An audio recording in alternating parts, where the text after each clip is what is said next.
I promise you it'll be short. We'll get right to the point. To be honest, we've got a lot to unpack in the next 30 minutes. So we're going to get right on it. Fasten your seatbelts. We're about to embark on an action-packed ride. As Jeff said, my name is Benson from Opto 22, responsible for product strategy at Opto. What does that mean? I basically survey and observe the industry and try to identify what your needs and wants are and work closely with our engineering team to start developing those essentially very simple but powerful products to help you address industrial automation problems. I'm joined up here with Garrick. Hi, Garrick, Senior Applications Engineer, Opto 22. I've been with Opto 7 years, but previous to that, I worked as a systems integrator. And as you mentioned, I was a plant process engineer where we did plant floor to ERP full stack integration. So I'm seated well with the right guy up here for sure.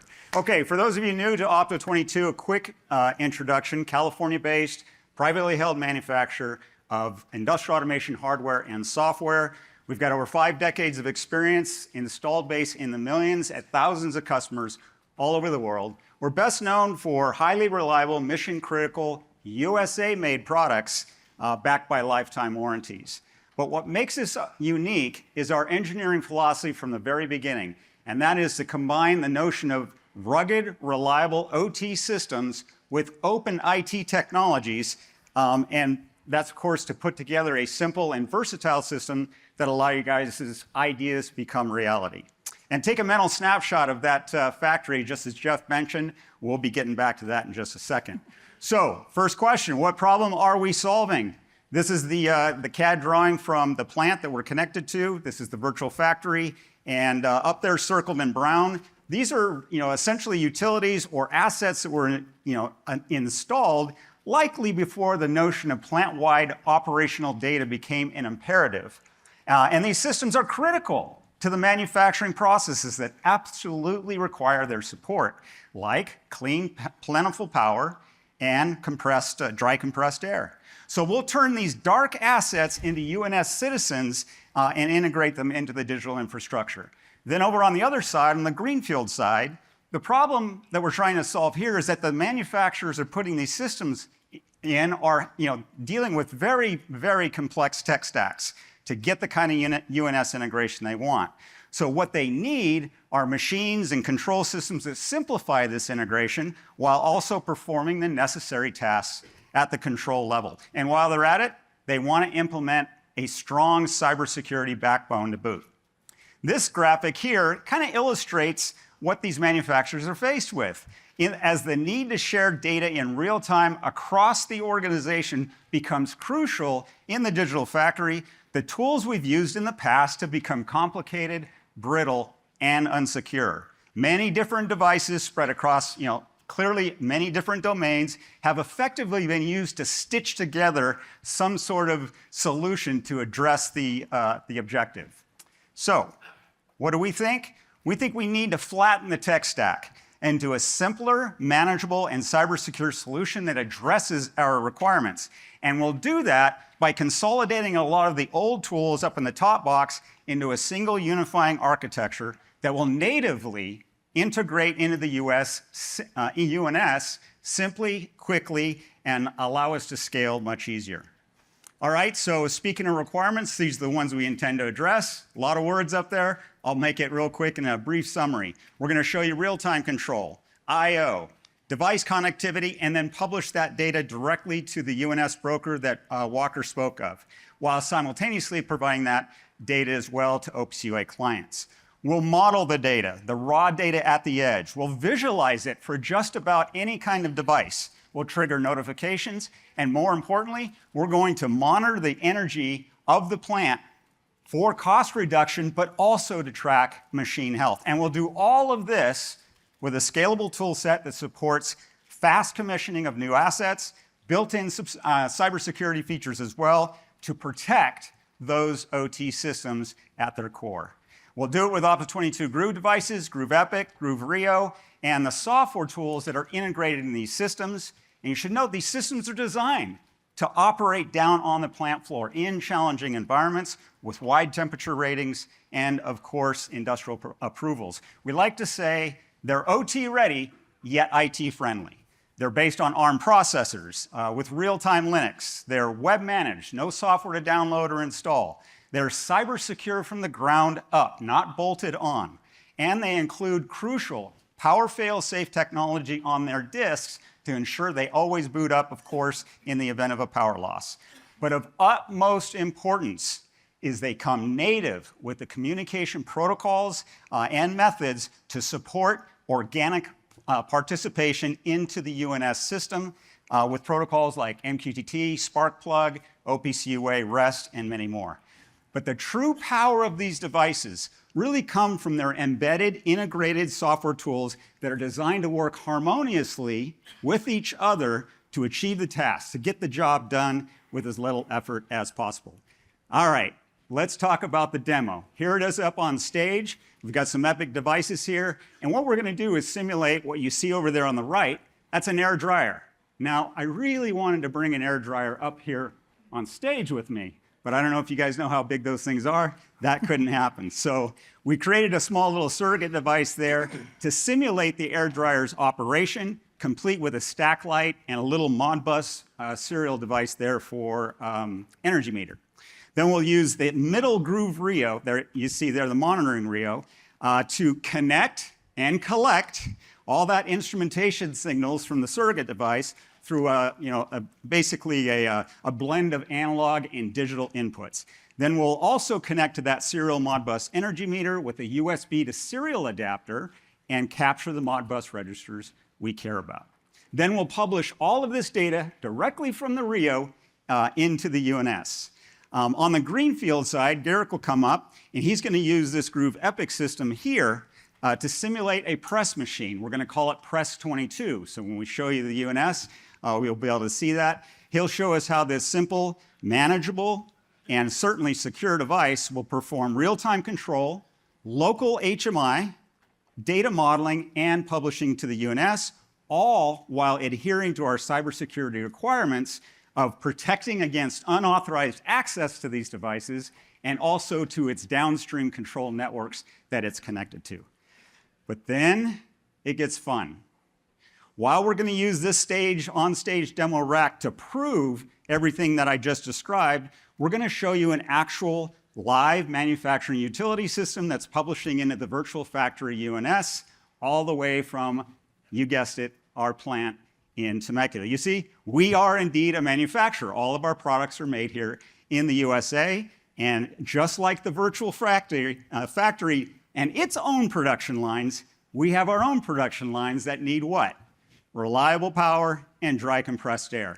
So we're going to basically log into that system and show you how we use the same steps to essentially instrument our entire utility. We'll light up the utilities and move that data into the UNS. And then I have another smartphone QR code for you. We'll actually let you view an HMI of that data in just a minute. I can't wait to prove it. I'm ready. Are you guys ready? Okay. That's what I was looking for. Well, I don't want to go there yet. Okay. So now what I'm going to do is go ahead and escape out of PowerPoint. Thank you. We're done with that. But I will scroll up to here just so I can quickly go over again the demo that we're going to use up here. The first thing I'm going to do is log into this Groov RIO. Now I'm on a little network here, so my laptop, this blue cable is connected to a switch on the back of that demo. So we're going to go over to Google Chrome.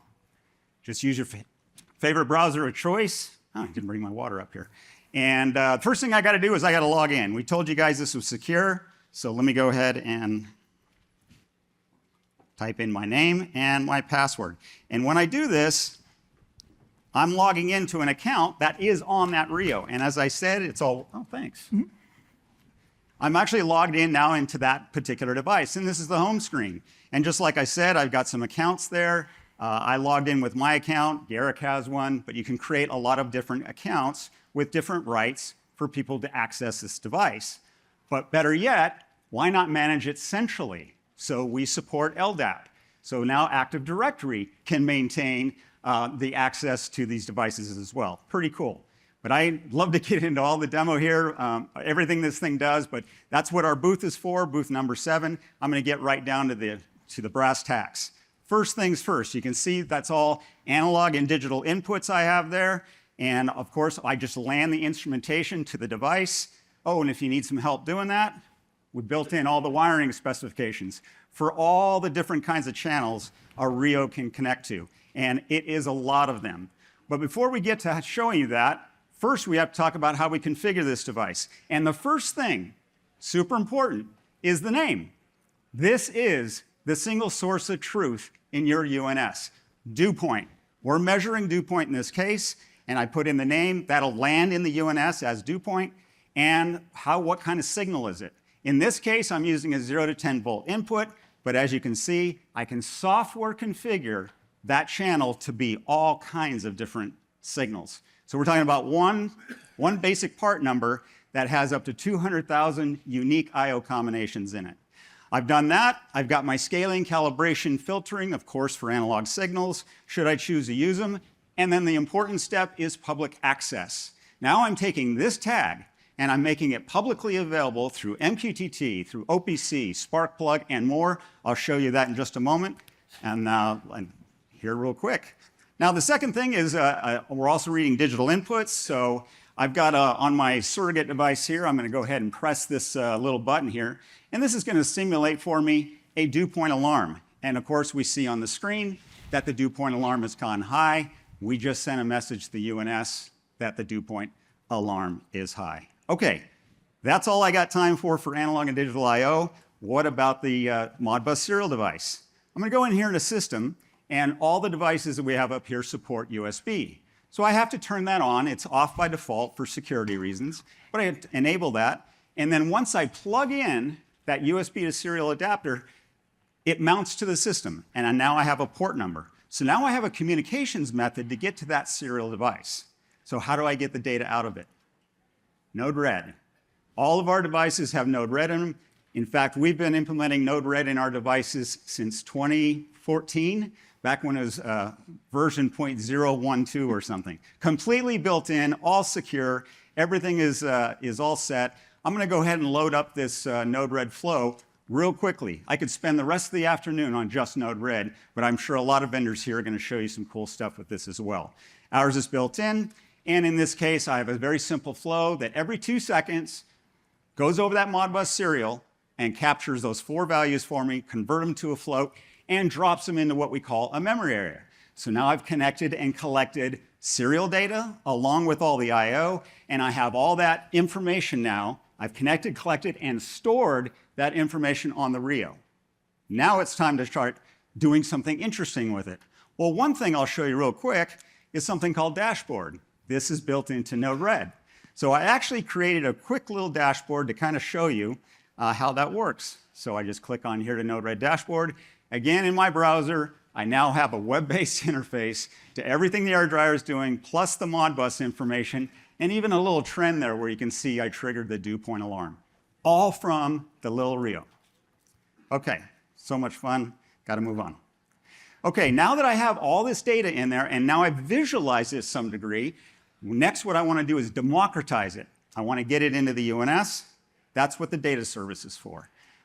First things first, we just simply, what's the scan devices? What are the areas of memory I want to get? Obviously, I/O values, the Modbus registers, and then the rest is just configuring MQTT strings, MQTT Sparkplug, and OPC UA, all built in. Yes, this device is an OPC UA server and an MQTT Sparkplug and string client, so we know how to connect. In fact, right there, you see the broker for the UNS. So I'm connected to it now. Let's take a look at that, actually. We've seen MQTT Explorer already. I'm going to go ahead and connect to the UNS and connect there, and boom. Here's my data come in, very similar to what Walker showed a moment ago. Opto 22, D data, air dryer. That data is all coming through a Sparkplug B traffic and being updated on change, edge-driven, report by exception into the UNS. Pretty slick, right? Okay. So next what I'm going to do is I want to show you the same steps I did back at the Opto 22 factory. But to do that, I'm going to actually have to VPN into my VPN server. I happen to be using OpenVPN here. I'll go ahead and do that. And the reason is because I'm going to log into that Epic in the top left-hand corner. That Epic's connected to electrical panels, and it's connected to a whole bunch of RIO and RIO emus to get energy data, statuses, and so on. So I'm going to log into it, come back to here, and I'm in. I must have logged in sooner. They didn't ask me for a password this time. But I'm over an authenticated, encrypted VPN tunnel right directly to that Epic. I'm not using any other devices to facilitate that VPN. I'm going to go right into it. We're going to open up ignition running on the Epic. So this is full ignition. Garrick will be showing you Ignition Edge in a moment. I'll quickly log in and just show you how this was configured. It's pretty slick. And also, Garrick will be getting into some of the other critical steps, easy steps to be frank. Let's go ahead and log in. I am over this VPN connection, so it's not quite as fast as I'd like. I'm going to scroll down to OPC connections. This is the Epic in the utility room, and there's all my OPC UA servers out there, which are my compressors, the air dryer, the service entrance to the building. All of those are already installed, landed instrumentation, just like I showed you here, and they're coming in. Then I use Designer, which I won't launch here. Garrick will in a moment. And Designer is going to allow me to build out that namespace and bring all those tags in. And then the big thing right here is transmission. So I'm going to go into MQD transmission, running on the Epic, and see that it's enabled, and see that I am communicating to the next server. Right there, balancer. And then I have two transmitters, one for spark plug beep traffic, and the other one for UNS JSON traffic. So there it's all running. So let's just take a quick look. I'll scroll up to the here. And I'm going to go this time up to the UNS, and we're going to go to Dallas, Opto 22, utilities, and there they all are, landing in the UNS from Temecula, California. And this is live data. This is actually what our plant is doing right now. I'm going to go to KW. I even trended it for you. We are currently drawing 284 kW of power. Pretty slick. It's in the UNS. Wouldn't we like to visualize that? So we use a product that we also have called Groov RIO. It's a nice little HMI. In this case, I'm running it on a Windows server, but it's the same product, same thing that's running on the Epic. This is a live demo, so anybody can go to it at demo.groov.com. And we use this, of course, to demonstrate the power of Groov RIO. But I created a special page for this show, and there it is. 247 kW now. And my 15-minute interval data. I'm getting all the power and energy data right from my building. I can see there my compressor 1 is running right now at 117 PSI. My air dryer is not in dew point alarm, which is good. I've even got some live video. And there it is. That's the air dryer, and that's the two compressors, and the electric panel is on the side. So we got some little trending and so on. Now this is not ignition. This is just a simple HMI that we have built into the Groov RIO, but it's all there, all the different information. But the other requirement that we had for this event was we had to consume data from the UNS as well. And when this screen was developed, it was developed with the facility engineer in mind. I'm a facility engineer. I got to provide clean power, dry compressed air, but maybe I want to know what machines are running. So that on the bottom is the status of the machines running in the virtual factory UNS and their status. So pretty slick. We're publishing data and we're consuming it as well. If you so desire, you can go to that QR code and see this live. I'll be frank, this is not a server meant for hundreds of people. So if you don't get in the first time, try it again later. But it's just pretty simple stuff. I'm going to go ahead and disconnect my VPN because I don't need to be logged into Opto. And I'm going to hand the reins over to Garrick. All right, thank you, Benson. So now we're gonna come back from the factory, take a tour back to the stage here.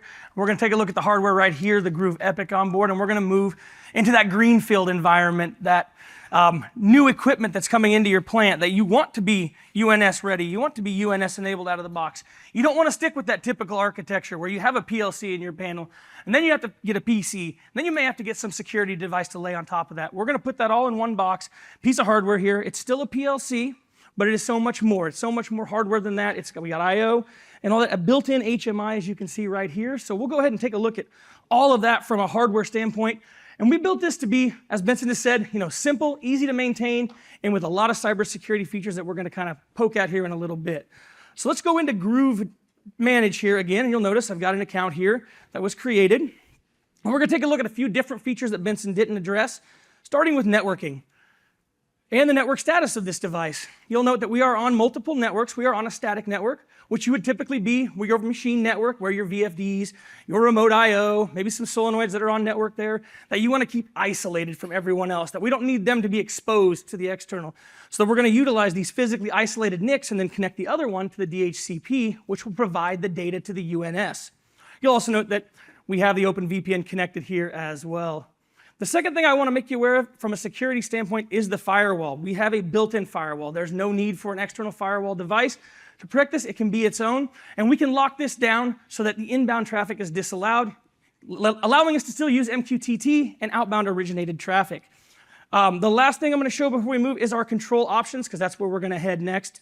And we have for two options, our PAT control, which is one that we've developed over the years and has been used for many years. But we're going to focus on the CodeSys control, which is an IEC 611.31.3 runtime, meaning it features the standard tool set, ladder, function block, structured text, and things like that. And I'm going to show you what we developed for this. We did develop a press here. It's running. I created a full functional press here within the system that takes input parameters, in-feed counts and everything, and spits those back out as out-feed, waste. We generate all that stuff in our Press 22 here, and just jump in and show you the logic running behind it, if it'll open. I'm not good with Macs here, so bear with me. So we got some ladder logic here. If you want to learn more about the actual control options, please stop by the booth. We can go through those in detail for any of the controls engineers out there that want to really take a look at that stuff. But now we're going to see how we use that data. Because right now we've got a PLC. How would we access that data? So CodeSys has the symbol configuration utility that allows for OPC UA access direct to the runtime engine. And similarly to how we define things in Groov Manage, whatever we have checkboxed here is going to be made publicly exposed over OPC UA. Now that doesn't mean we're already in the UNS or anything. We're still all local to the machine. So let's take a look at what that looks like locally. And similar to how Benson showed, we have a Groov View window running on this device. You'll see it's running direct on this front touch display in a nice mobile format. This also has an HDMI port that you can extend that, because you're probably going to put this in a panel, and extend this out to a touchscreen, monitor, television, whatever you want. But you can also run it in any web browser, as you've seen here. It's totally native to the web browser. And much like we say, we don't need an external IDE. You develop directly in the web browser. A nice, easy interface.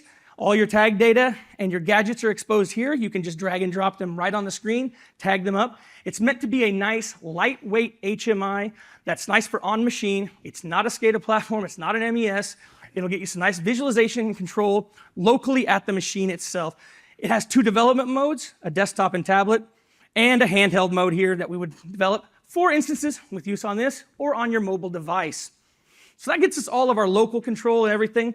Now we need to get this data out to the UNS. And there's going to be three methods that we can do this with. There's probably more, and you guys could probably come up with a whole bunch. But we're going to start with the first method. It's going to be your hard code method, where we're going to do everything in CodeSys. We're going to focus on using their IIoT libraries and hard coding all the functions that get that data to the UNS. The second one is going to be the notion of using Node-RED, the MQTT node. That'll get us out in a very simplistic drag and drop fashion with a little bit of code, and then kind of the no code, but I don't like to use that word. I'm more of a point and click, and that's going to be Ignition Edge and MQTT transmission. So we just kind of point and click and get us there. So I'm going to go to Ignition, and I'm going to open that up. And this one is running Ignition Edge on here, so it's a little more pared down than full Ignition, but we can still do all we need to do via OPC UA and MQTT transmission. So let's go ahead and log in direct to this unit running this Ignition Edge on board. And we'll see we've got the OPC client. And I'll just kind of walk you through how this gets done in a very quick fashion. It's a very simple process. Once again, all you have to do is define a few pieces of information, and it's pointed right at the server itself. So here we go. We're going to define it, localhost 4840. We're going to go out and see if that does exist on the CodeSys controller. It does. It's going to come back. It's going to give us the information, what we want to connect to, so we can select that endpoint. We're going to default to localhost, because remember, we are just local to this device. We have not left the device yet, and then that's going to be it. So from here, we have configured this connection from the OPC client to the server running on CodeSys. Save those changes. Now that data is in ignition. We're going to expose that data in a very similar fashion using MQTT transmission here. And we'll get to that. And I'll show you real fast. We're using the same broker here. And then one other thing that I'm going to show, and then we'll launch into a real quick session with the designer to show this, is we'll come over to the UNS transmitters here.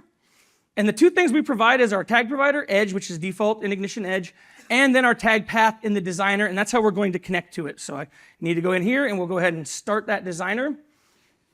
And remember, transmission hasn't been enabled yet. Oh, yep. So we'll get this logged in. We'll come back over to, we're right here, we're already there. Oh, that's mine. Oh, that's yours. Where's mine? Come back here. We'll go ahead and enable this MQTT transmission so that the data will be there when we get there. All right. Thank you, Benson. And as you see now, we have this Ignition Designer open. We would open the OpenC tag browser. We could develop our topic namespace here. As you'll see, it's defined very similar to how they've been from when Walker first showed it down to our actual Press 22 running its machine data. You'll see we've got data it's running, the machine speeds, the maximum, minimum, all those sort of things, what we've produced. Well, now we'll go ahead and take a look at that back in that MQTT Explorer. So we'll take a look back under here, Dallas, minimize that. We'll come to Press. We have Opto 22, Press 22, MQTT, and now you'll see we've got that MQTT data published to the UNS, fully contextualized as it had been for everything else. I think Benson's got one more thing he wants to show us here. Yep, and then we'll wrap it up. My timing is, I think, pretty good. So go back here. And one more thing. We're super excited to announce a brand new product feature we've not made public until today, but the next version of firmware for these devices, of which we're running up here right now, it's in beta, and thankfully everything's worked.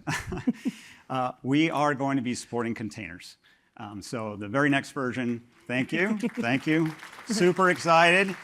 I actually had a demo of those containers, but we didn't have enough time up on stage, so come see us at booth number 7, and we'll show you containers running on that. Right now, this one is running both a Mosquito broker and an application called NetData. I'm going to wrap it up here real quick. Cost, I've got to tell you that. We are using an Epic Learning Center here, and we're offering that for $32.95, $400 off the regular cost. That's what we use for all of Garrick's thing. But the breakdown of the costs are right there. The modules, the chassis, the power supply. So essentially, everything's there, and all of our pricing is transparent on our website. You'll also see there the software included. It's all included. It's all pre-installed, with one exception, Ignition Edge, that kind of low-code or no-code point-click method, $900 for Ignition Edge. On the brownfield side, RIOs and RIO emus, $995. They take about an hour to put together. Obviously landing your instrumentation is probably the hardest part, and all the software included there. So in terms of time and effort, hardly any in terms of what we did here. For the factory, we started that process long ago. It's been iterative. We saved energy at Opto. That paid for the next project and so on. All told, probably about, say, 100 man-hours to get all of that system up and running. And then quickly, come see us at the booth. We've got our application engineers here ready to help you. We've got free online training, factory training, 4 days instructor-led for once a month or so back in Temecula. Free product support for the life of the product. And that means it lasts forever. Our stuff's guaranteed for life. So as long as you have Opto, we will support it for free. Check out our website for all the pricing, documentation, and so on. And I'm going to close, Jeff, real quick with a couple of customers. And you'll notice there's no customer names up here. This has been a new challenge for us, particularly from a marketing perspective. Customers who've been implementing these technologies and systems in their own plants or OEM machines have expressly requested that we not tell you who they are. Partly because this presentation is being recorded. And the reason, they all said the same thing. They strongly believe that their Industry 4.0 initiatives are giving them a distinct and strategic competitive advantage over their competitors in their markets. So for that reason, I can't tell you who they are, but in general, they did give me permission to say metal processing plant, 150 devices. A corrugated manufacturing plant, the top 3 in the U.S. over many plants, 600 of these devices that you see up here. A refrigeration OEM, over 100 systems deployed, and a small manufacturer who I can't even tell you the industry he's in, but he's here at this event. And he's got over 300 units in. He's a 3-year mastermind veteran, so he knows what he's doing, and he's transformed his operations as well. The one thing I can talk about is the public sector, state of Indiana. The state of Indiana's Economic and Development Corporation has put together a starter kit for their manufacturers, which is completely funded to the tune of $50,000, $25,000 for equipment, Opto 22, inductive automation, and then another $25,000 for system integrator help and also training. So they put all this together for the manufacturers for free to get started. So kudos, we got a lot more information about that, but kudos to the state of Indiana for getting the vision that getting manufacturers started on their digital transformation journey is important, and they're willing to use their dollars to make it happen. And with that, I think we can go to Q&A. Yeah. Did I hit the numbers? You're one of them. First one done. Yeah. Let's put up the QR code if we can. Can you put it up there and also down here so I can see it? So, QR code will be for you to submit your questions. And I've got a couple that I'm going to ask first while these are coming in. But since the QR code's not down there, I got to come over here. Ooh, that's a good one. So I can manage them on my iPad. All right. So first couple questions I had, and I'll go quick with them, but I want to understand. So technical question. I noticed you showed the MQTT spark plug and the MQTT JSON for the UNS traffic. Why would you pick one over the other, and why still use OPC UA? So that's a terrific question, certainly up for debate. We've been using MQTT since the early days. Arla and I go way back. And the great thing about MQTT was you could publish any topic, any value on any topic at any time. But that was also the problem. And so when Sparkplug came out, we saw that as being a huge step forward in defining a topic namespace down at the edge. But then we got a whole bunch of other benefits, like state. When I'm connected via Sparkplug, the host applications know whether I'm online or not. You can't really say the same without a lot of extra effort for plain vanilla MQTT.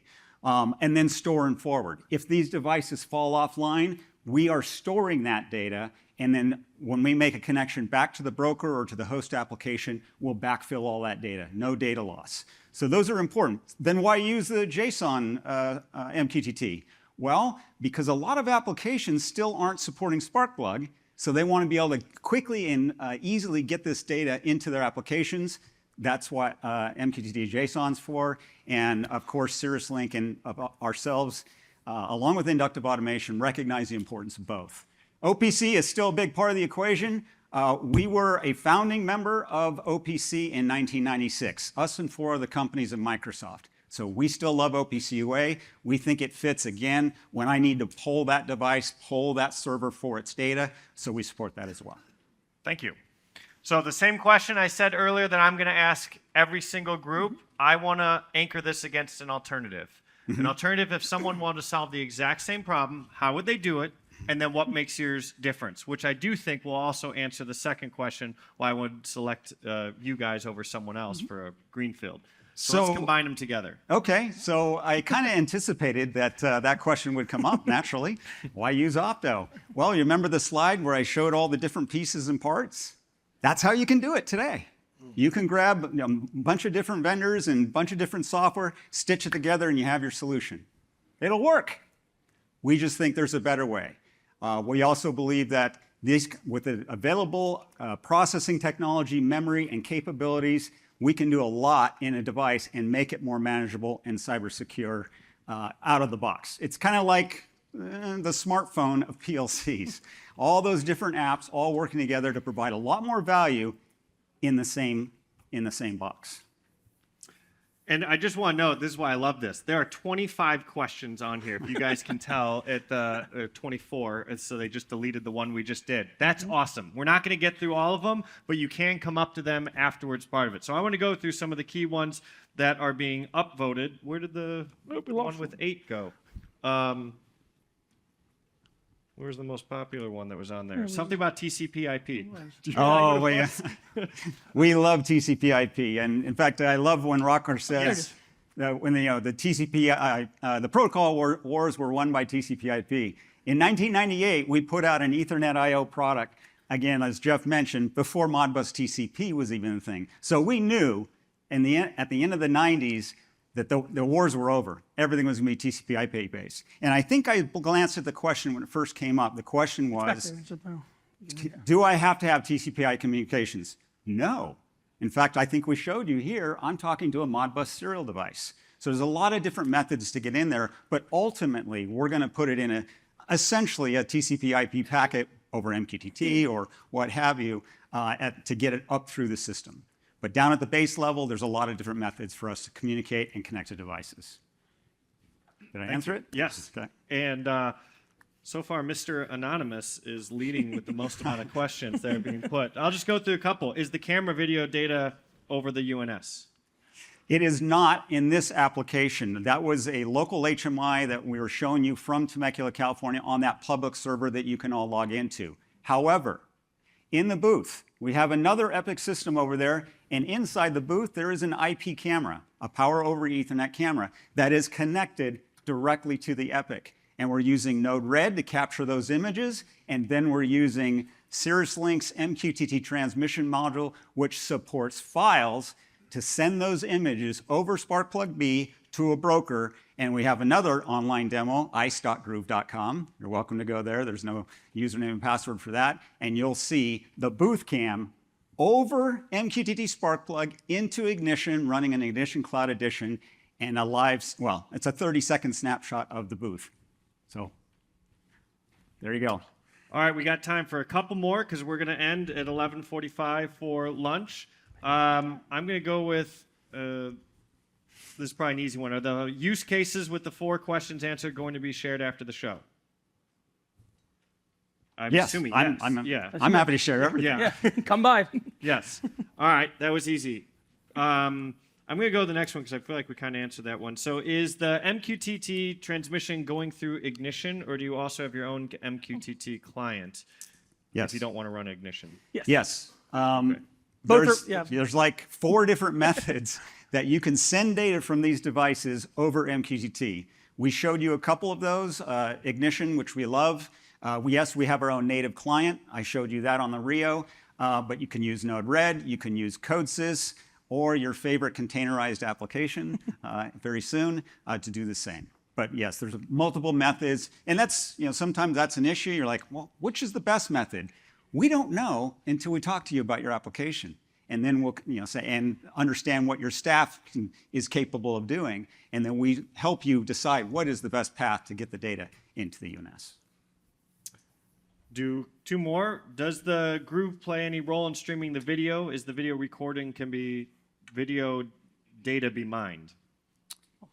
Well, we're not in the data mining business. We mine data from the real world, but we don't do anything with the images themselves. We simply make them available to the UNS for somebody to do that next level mining, whatever that might be, whether those are snapshots. We're not doing live video. Generally, that's not required or requested by many of our customers. So they're snapshots. We're doing a lot of this in oil fields and so on. In fact, I think there's an application I'm not sure I'm allowed to talk about, but a large oil company is doing exactly that. They're moving, Arlen, what is it?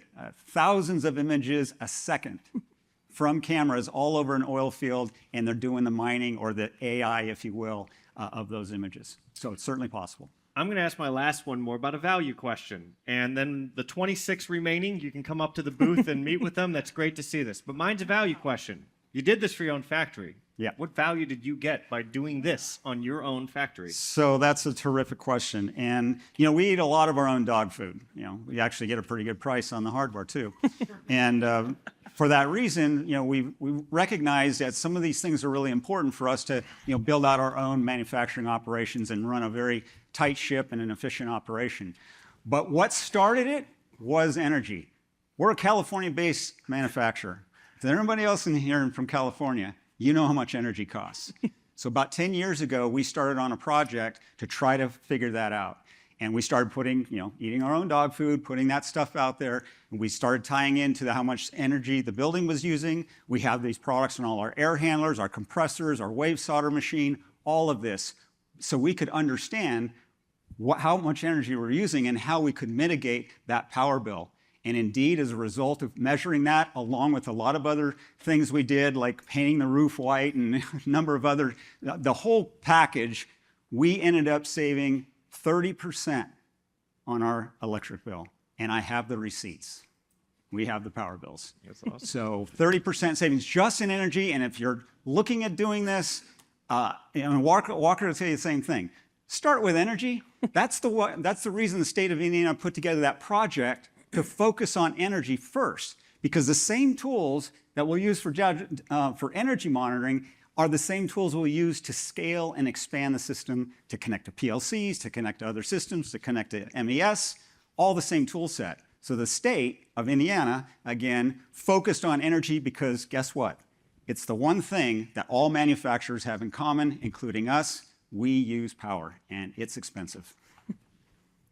Glad you had the numbers.